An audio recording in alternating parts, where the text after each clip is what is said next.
how did you go from, you know, an average kind of, or maybe you weren't average, but, you know, average kind of lad in Doncaster to, you know, accepting this foreign religion of Islam? So in my area that I lived in, prominently it was white and Asian. So the area I lived in was prominently white and Asian. And two of my closest friends were Asian, Pakistani brothers. And my mum even called one of them her third son. Okay, he used to be in my house. He used to be in my house all the time. So I had this really strong relationship with these two Pakistani brothers in my area, along with a load of other people who I used to hang around with.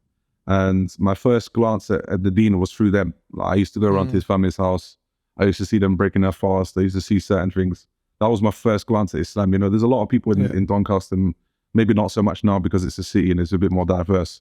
Do you remember any kind of like misconceptions that you had or things that you thought and then suddenly changed? Not really. I think because I had them friends and the people I was hanging around with, I never had those.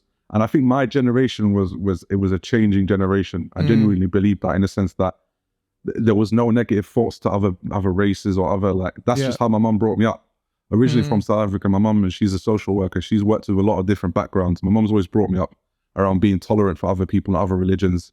And, you know, she never really brought me up on that madness where I'm thinking ill of other people or I'm treating people differently and stuff like that. So I kind of, that's how I was brought up. So when I had these friends, I never thought anything of it. And my mum, she brought me up upon, in essence, she brought me up on Tawheed. She never believed in, you know, a man being God. So I already had this essence of believing in Allah in his purity, you know, in his one essence. So I had that in me. And when I would speak to my friends about it and all that stuff growing up, it made sense to me. Yeah. It was something that fell in line with what I believed in. So it was very easy to accept going from that angle. So alhamdulillah, I asked Allah subhanahu wa ta'ala to accept it from those brothers who, when I was younger, growing up, they taught me basic stuff about the religion, and then certain life experiences that happened to me and certain people I met, and the more it grew on me, you know, that's where it changed. Yeah. Can you give us any examples of, like, you know, specific events or maybe a specific moment that you thought, like, you know, had a profound impact on you and you kind of knew, like, this is a sign from Allah? So I'd definitely firstly say it was the people I met. Although, like, when I was younger, I was involved in a lot of kind of stuff that I shouldn't have been involved in, and the people I were around, although they were involved in that stuff as well, they always resorted back to the Deen. It was strange because as Muslims, you know, as much as we see people may go off, you know, on a sidetrack and you know, maybe become, you know, and go onto a role where they should be going on to, somehow there'll always be that Deen in the back of their mind, you know, maybe they should go to Jummah or whatever, etc. So they always used to give me like little bits of da'wah here and there.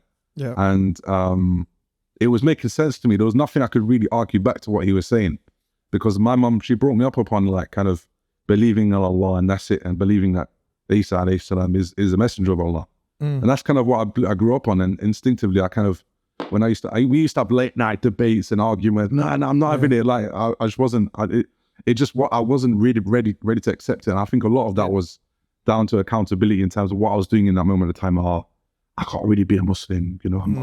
And then it went into the back of my mind, and then I went through a lot of life experiences, and I didn't really seek, you know, Islam, etc., until I came back to Doncaster, and I was kind of living back with my parents fully before I went to university, and that's where I really saw Islam.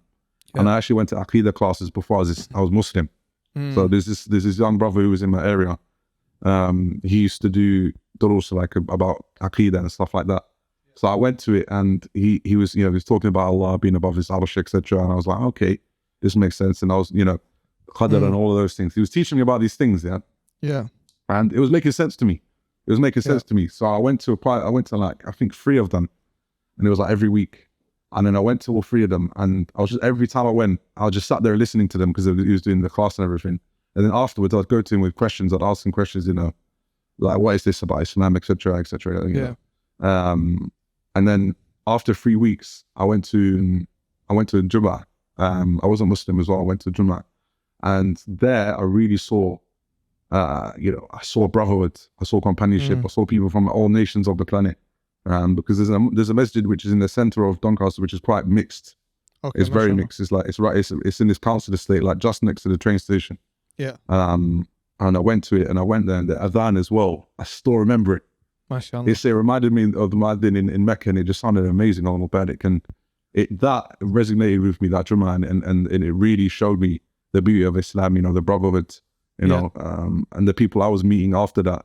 It just convinced me, you know, this is the truth, you know, this is a pure Islam, it's the truth, man. And then accepted it. I think that's amazing as well, you know, because obviously, you know, may Allah all give us steadfastness upon our Islam. But, you know, there's a lot of people, they kind of come into Islam without having like grounded knowledge and belief in these different areas. Like you said, you went to the Aqidah classes before, and I'm sure that's something that, you know, really helped you to have that steadfastness, because, you know, how many people do we know as well? And I think sometimes it's almost a fault of some of the people in the dawah scene where they care more about getting the shahada than they do actually like getting someone to actually practice the religion properly. You know, you get these brothers, or, you know, potentially sisters as well. It's like they're almost forced into saying the shahada. They say the shahada, and then they're going to go back to their life, and they don't really understand what they've said or what they've supposedly become or believed in. You know, so I think that understanding and knowing, like, you know, this is what the belief is, and these are the correct beliefs, and making exerted effort. And I think, you know, the best of, you know, we see a lot of the different, you know, people in the dawah scene online. I think the best of them are the ones that really push and encourage the people to firstly, you know, learn the religion, you know, straight after them saying the shahada, and also keep in touch with them. I think, you know, in touch with them, it's important. You know, that's so important. I definitely agree with that, because when I first accepted Islam, you know, I had that contact with that brother who was you know, in my area, that the young brother who was teaching. And I always used to go to him and ask him questions or messages and stuff after I accepted Islam. And I think that should always be the case, where if you see somebody accepting Islam, if you know they've not got a contact with somebody, you know, you should put yourself forward and at least try and help them.